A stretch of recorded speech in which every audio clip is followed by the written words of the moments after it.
Hello and welcome to the next video on how to prepare for your financial call. This video will be briefly just going over what the 12-month statement is, and then we will really focus in on the aging report. Here the 12-month statement is a good statement in that it gives you a 12-month look. It's not just a year to date, but it gives you a running total. So for example, with this 12-month statement, I'm here in November. Looks like it goes back through December. What the good thing about this report is that it can give you kind of the ebbs and flows of how your community works. So you can kind of look, at things like your electric bill. Like you can tell where things are going to be going higher and when they're going to be going lower. It kind of gives you an idea, really, of how you're doing throughout the year. So for example, we can look at my community fees. Back in December, we had 1,000, 2,000, 2,500, 1,250. So you can see they kind of go up, 15,000 for 1 month. So you can see the ups and downs and really get a good snapshot of your 12 months. This can just kind of help you and see where you are compared to other months. If you're a new ED and you're coming in to a community, this is a good report that you're going to want to look at because you're going to know your history. You're going to know where you've been and where you want to go. So if you come in and your numbers are down, you're going to want to look at this and see where your numbers are up and what you can do to get them there. The last file that we'll look here on our financial packet that you'll really want to be on top of for your financial call is your aging report. Aging report, I changed all the names here to Jane Doe or John Doe. Your aging report is basically your resident. In this case, I have memory care, so the payer, it's usually a family member, and the resident. If you have independent living or assisted living, it's usually the payer and the resident are the same person.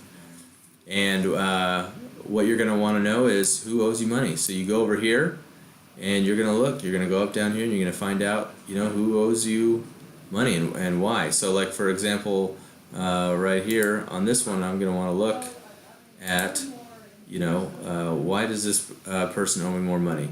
In this case, it was a family member that was managing their mother's Medicaid payments, and they apparently had stole the money and didn't make the payments. They're making a little extra payments per month to kind of pay that down so that they don't have to get kicked out. There's another one here that that I'm really going to want to be focused on. Look, there's 2 months, almost 3 months worth. This person isn't paying. Like, why? What's going on here? I'm going to want to look up that person's name and I'm going to figure out what's going on. I'm already on top of this, so I know that the reason why this is going on is this resident's son, who handles all of her finances, he happens to be in the hospital and they have other family members that are taking over for their payments. So you're going to want to know that and you're going to want to write that in. So son in the hospital. Other family will make payments. This one's a complex one because they've run out of cash, but apparently this resident owned the home that's close to $400,000 worth. So they're putting it up for sale. Once that house sells, they're going to be able to back pay a lot of this. I've already been on the phone with Medicaid. We've just to cover our backs, we've issued 30-day notices, things like that to get the ball rolling. This is a report you're really going to want to stay on top of. The accountants mail it out towards the beginning of the month. You're really just going to want to get it, print it. I myself like to have a hard copy. I print it out and I keep it on my desk, and I can make notes and I can find out who's paying me and who's not. You're really going to want to keep on top of this because you yourself, your staff, and everybody, they were out there working hard and they need to be paid for it. I mean, it's not, just doing it out of the goodness of their hearts, although it feels like it. We just need to make sure that we're getting paid for the work and the care that we're providing. Like I said, having notes next to each of this for what is due is going to help you on your call.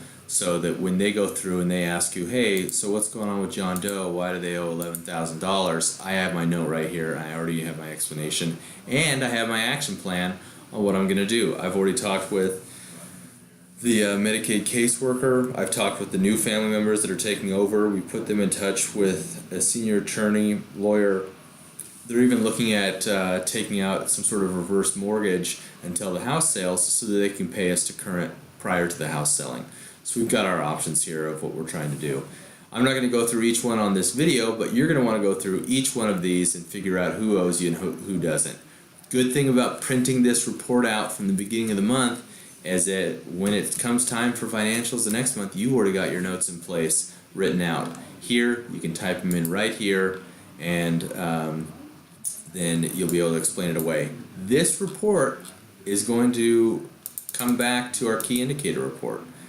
Here in our key indicator report, towards the bottom, we're going to be looking at our AR percent over 60 days. We want to be under 1.5.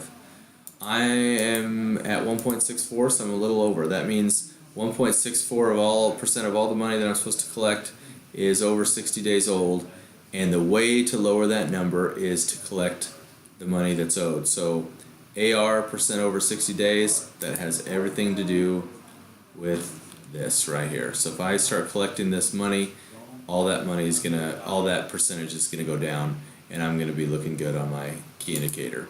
So on your key indicator, when you're coming through here, you can say, yep, I'm at 1.64, I'm a little bit over the standard, but we're gonna go over that more in detail when we get to the aging. And then that's it. Then you move on to the next column on your key indicator report. Getting to know each one of these reports is gonna be key to having a good financial call. And not only that, but it's going to be key to running your community. The better you know your financials, the better you know how you're going to manage it. Numbers don't lie. Numbers are going to tell you everything you need to know.